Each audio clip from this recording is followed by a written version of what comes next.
የጨፌ ኦሮሚያ መደበኛ ጉባኤውን ላለፉት 2 ቀናት በአዳማ ሲያካሄድ ቆይቶ ዛሬ አጠናቋል። በጉባኤው ላይ የተነሱ ዋና ጉዳዮችን በተመለከተ ተጨማሪ መረጃ ልታደርሰን ባልደረባችን አዳነች አበበ በዚህ ስቱዲዮ መታለች። እንኳን ደህና መጣሽ። እንኳን ደህና ቆየኛ ኢየሱስ። እንግዲህ ለ2 ቀናት የጨፌ ጉባኤ ሲካሄድ ነበር። የተለያዩ አጀንዳዎችን ምክክር ሲያደርግ እንደነበረ እየተመለከትን ነበር። የዛሬ ውሎ ምን ይመስላል ከሚለው ጀምር እስቲ። አመሰግናለሁ።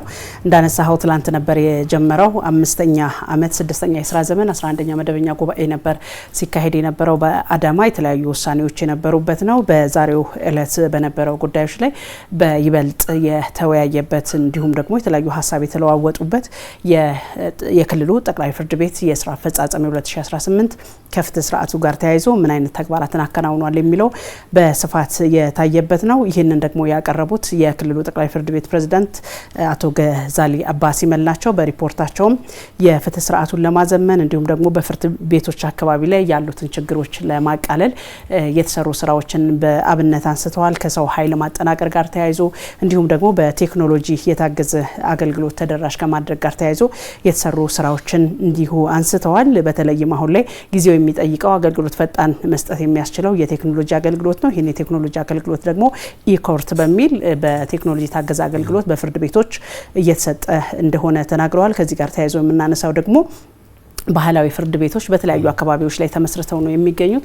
እነዚህ ባህላዊ ፍርድ ቤቶች ደግሞ የህብረተሰቡ እሴቱን በጠበቀ መልኩ የፍትህ ስርዓትን ሳያዛቡ የተጎዳውን ፍትህ እንዲያገኝ የሚያደርጉበት ነው። ይሄ ደግሞ ፍርድ ቤቶች ላይ የነበረው ምልልስና ጫና ያቃለለ እንደሆነ አንስተዋል። ይሄን ተጠናክሮ ይቀጥላል ሲሉ ነው የተናገሩት። ከ7000 በላይ ባህላዊ ፍርድ ቤቶች በኦሮሚያ ክልል ደረጃዎች አሉ።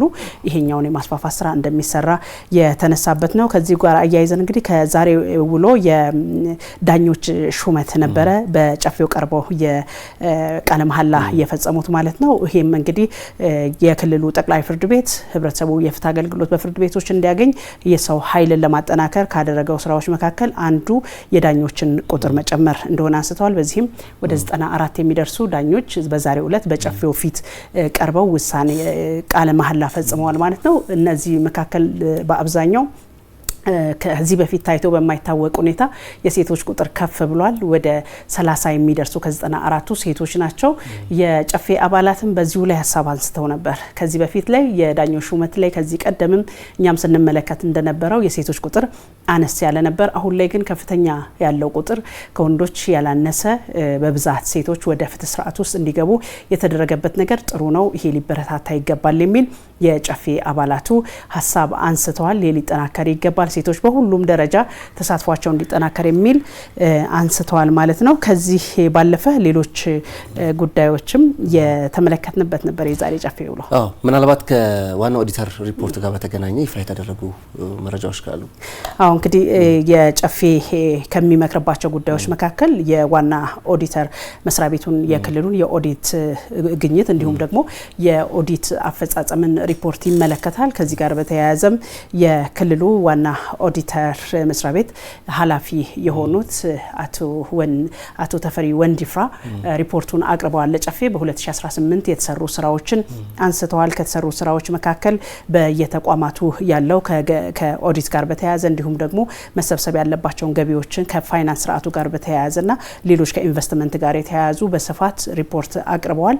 እንግዲህ ከጊዜ ወደ ጊዜ እየተሻሻለ የመጣበት በፊት ላይ የነበረው የኦዲት ግኝት ከፍ ያለ ነው። አሁን ግን ተቋማት የሚነገራቸውን እያስተካከሉት ጥሩ የሆነ ውጤት የታየበት እንደሆነ ያነሱት ነው። ከዚህ ውስጥ እንግዲህ በ358 ተቋማት ላይ በተደረገ ኦዲት ከ990 ሚሊዮን በላይ ገቢ እንዲደረግ ተደርጓል የሚል ሀሳብ አንስተዋል ማለት ነው።